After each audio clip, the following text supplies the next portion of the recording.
Assalamualaikum warahmatullahi wabarakatuh. Perkenalkan, nama saya Uci Tricayanti dengan NIM 11042300053. Di sini saya sebagai moderator dan sekaligus pemateri.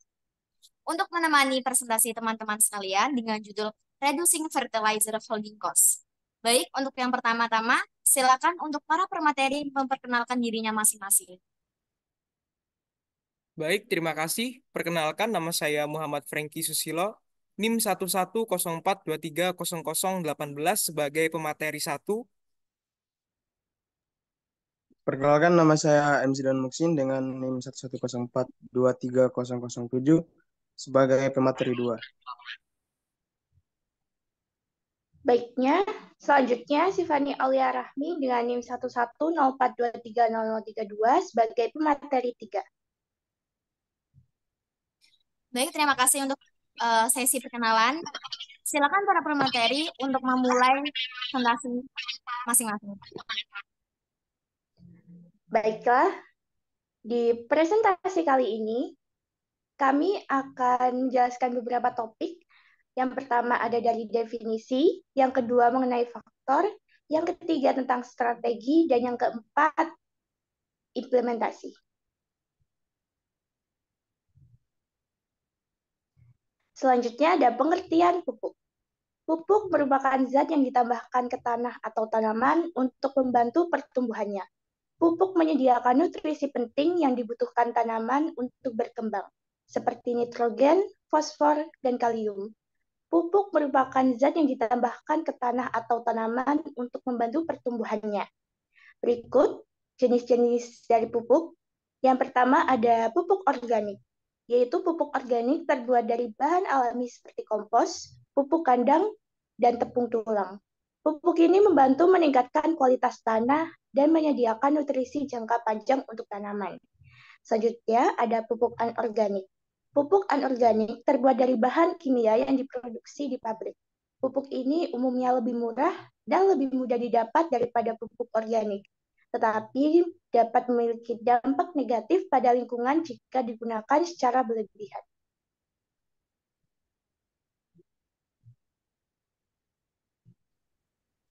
Berikutnya ada pentingnya biaya penyimpanan pupuk, yaitu biaya penyimpanan juga dikenal sebagai holding cost adalah elemen krusial dalam manajemen persediaan yang kerap kali terlupakan. Biaya ini mencakup biaya infrastruktur, biaya operasional, dan biaya lainnya yang terkait dengan penyimpanan pupuk. Dalam industri pupuk, biaya penyimpanan dapat merupakan atau berupa biaya penyimpanan fisik, biaya pengawasan, biaya perawatan, dan biaya lainnya yang terkait dengan penyimpanan pupuk.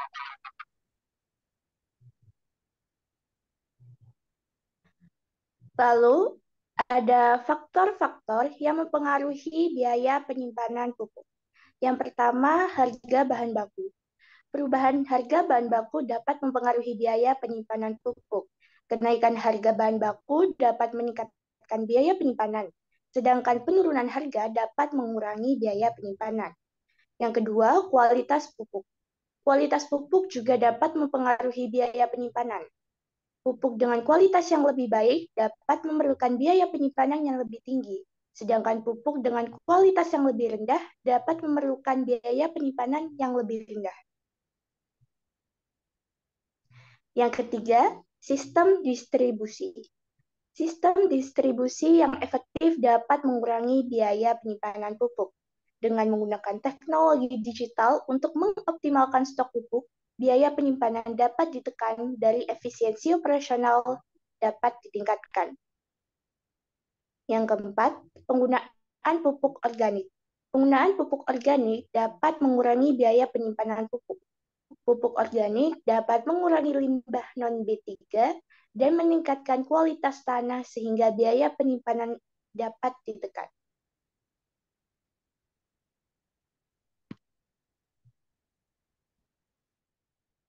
Baik, selanjutnya yaitu strategi mengurangi biaya penyimpanan pupuk. Strategi yang pertama yaitu dengan mengoptimalkan sistem distribusi. Dengan mengoptimalkan sistem distribusi dan logistik, dapat mengurangi biaya penyimpanan pupuk dengan menggunakan teknologi digital untuk mengoptimalkan stok pupuk. biaya penyimpanan dapat ditekan dengan efisiensi operasional dapat ditingkatkan. Kemudian strategi yang kedua ada penggunaan pupuk organik. Menggunakan pupuk organik dapat mengurangi biaya penyimpanan pupuk. Pupuk organik dapat mengurangi limbah non-B3 dan meningkatkan kualitas tanah, sehingga biaya penyimpanan dapat ditekan. Kemudian strategi yang ketiga yaitu penyimpanan yang efisien. Dengan penyimpanan yang efisien, dapat mengurangi biaya penyimpanan pupuk dengan menggunakan teknologi yang tepat dan mengoptimalkan ruang penyimpanan. Biaya penyimpanan dapat ditekan. Selanjutnya, contoh implementasi Reducing Fertilizer Holding Cost. Contoh dari implementasi di sini ada PT Petrokimia Gresik, yang mana PT Petrokimia Gresik adalah salah satu perusahaan pupuk terbesar di Indonesia yang berfokus pada produksi dan penjualan pupuk, dalam upaya meningkatkan efisiensi operasional dan mengurangi biaya penyimpanan pupuk. PT Petrokimia Gresik telah mengembangkan sistem 2CA atau Customer Centric Excellence untuk mengurangi biaya penyimpanan pupuk. Adapun implementasi PT Petrokimia Gresik telah mengembangkan sistem 2CA yang terdiri dari beberapa komponen. Yang pertama, pemahaman yang mendalam tentang pelanggan. PT Petrokimia Gresik melakukan riset pasar dan survei untuk memahami kebutuhan dan preferensi pelanggan. Dengan demikian, perusahaan dapat membuat pesona pelanggan yang mendetail untuk membantu timnya memahami karakteristik dan tujuan pelanggan secara lebih mendalam. Yang kedua, komunikasi terbuka dengan pelanggan. PT Petrokimia Gresik berkomunikasi secara terbuka dengan pelanggan melalui berbagai saluran, seperti survei, umpan balik, dan interaksi langsung.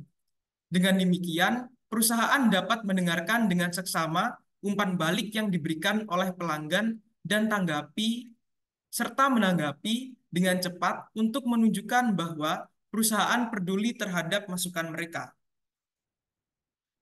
Yang ketiga, ada pelatihan tim yang terfokus pada pelanggan, yang mana PT Petrokimia Gresik melatih timnya, termasuk layanan pelanggan dan penjualan, untuk memiliki pemahaman mendalam tentang nilai yang dihadirkan oleh produk atau layanan perusahaan bagi pelanggan.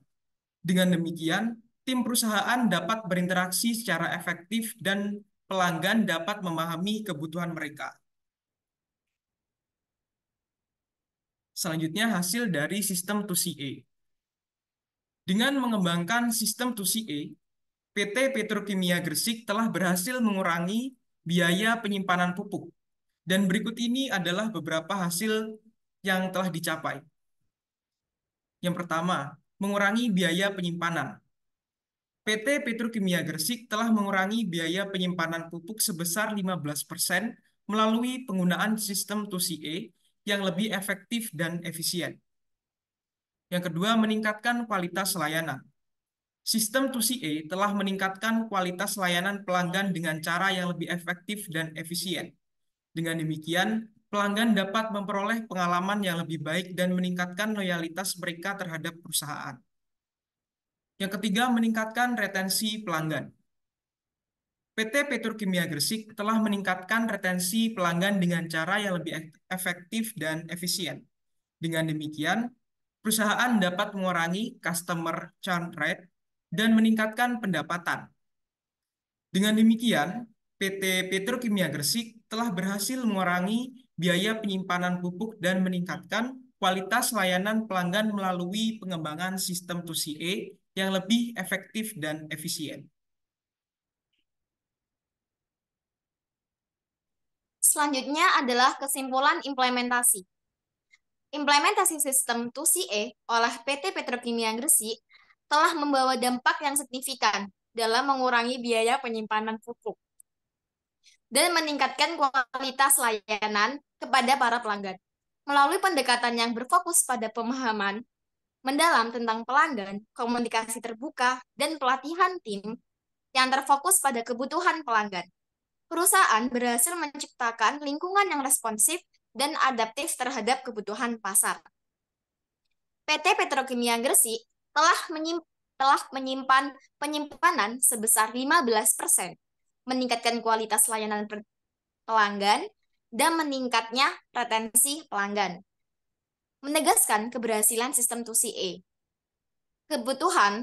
Keseluruhan langkah-langkah yang diambil oleh PT Petrokimia Gresik tidak hanya membantu perusahaan mengoptimalkan operasionalnya saja, akan tetapi juga memperkuat hubungan dengan pelanggan, menjadikan mereka lebih kompetitif dan keberlanjutan di pasar yang kompetitif. Selanjutnya, mengapa mengurangi biaya penyimpanan pupuk di Indonesia sangat penting? Walaupun pupuk ini bukan sebagai komoditas utama di Indonesia, akan tetapi Indonesia adalah negara agraris yang dengan sektor pertanian yang besar. Pupuk merupakan salah satu input penting dalam produksi pertanian, dan biayanya yang dapat significantly mempengaruhi keuntungan petani. Biaya penyimpanan pupuk yang tinggi dapat menjadi beban bagi para petani kita dan distributor tentunya. Dan ultimately meningkatkan harga pupuk bagi konsumen. Untuk mendukung keberlanjutan lingkungan adalah yang pertama, yaitu penyimpanan pupuk yang tidak tepat dapat menyebabkan pencemaran lingkungan, seperti kontaminasi air tanah dan emisi gas rumah kaca. Yang kedua, mengurangi biaya penyimpanan pupuk dapat mendorong penggunaan praktik penyimpanan yang lebih ramah lingkungan, seperti penggunaan gudang yang hemat energi dan sistem penyimpanan yang kedap udara. Untuk dapat positifnya adalah yang pertama, meningkatkan keuntungan para petani, yang kedua, meningkatkan hasil panen dan ketahanan pangan agar lebih bagus untuk hasilnya, yang ketiga yaitu menciptakan lapangan kerja, yang keempat, mendukung pembangunan pedesaan, dan kelima yaitu melestarikan para petani agar membangun Indonesia ini sebagai lumbung negara. Selanjutnya,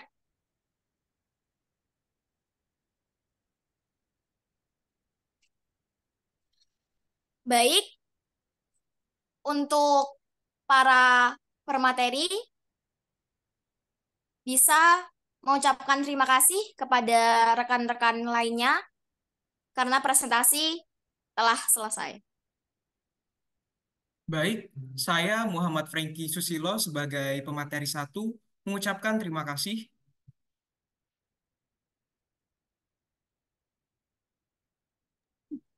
Baik, saya M. Jidan Muksin sebagai pemateri 2 mengucapkan terima kasih. Baik, saya Sifania Aulia Rahmi sebagai pemateri 3 mengucapkan terima kasih. Di sini saya sebagai moderator akan menyimpulkan presentasi rekan-rekan sekalian. Jadi, kesimpulannya adalah pupuk ini walaupun bukan sebagai komoditas utama, tapi kita sebagai mahasiswa yang aktif tentunya harus ikut berkontribusi terhadap negara kita, tentunya Indonesia, agar para petani kita ini untuk membeli pupuk ini lebih efisien dan efektif. Dengan cara seperti PT Petrokimia Gresik tadi, dengan sistem 2CA, kita juga mungkin bisa membuat aplikasi-aplikasi lainnya. Jadi menurut saya dengan adanya ini para petani kita juga semakin terbantu dan hasil panen kita juga akan nantinya semakin bagus agar kita dikenal sebagai ekspor tertinggi dari negara-negara lainnya. Baik, itu saja dari saya. Mohon maaf apabila ada salah kata maupun salah perbuatan. Di sini saya sebagai moderator, terima kasih sebanyak-banyaknya kepada permateri juga. Sekian dari saya. Wassalamualaikum warahmatullahi wabarakatuh. Waalaikumsalam warahmatullahi wabarakatuh.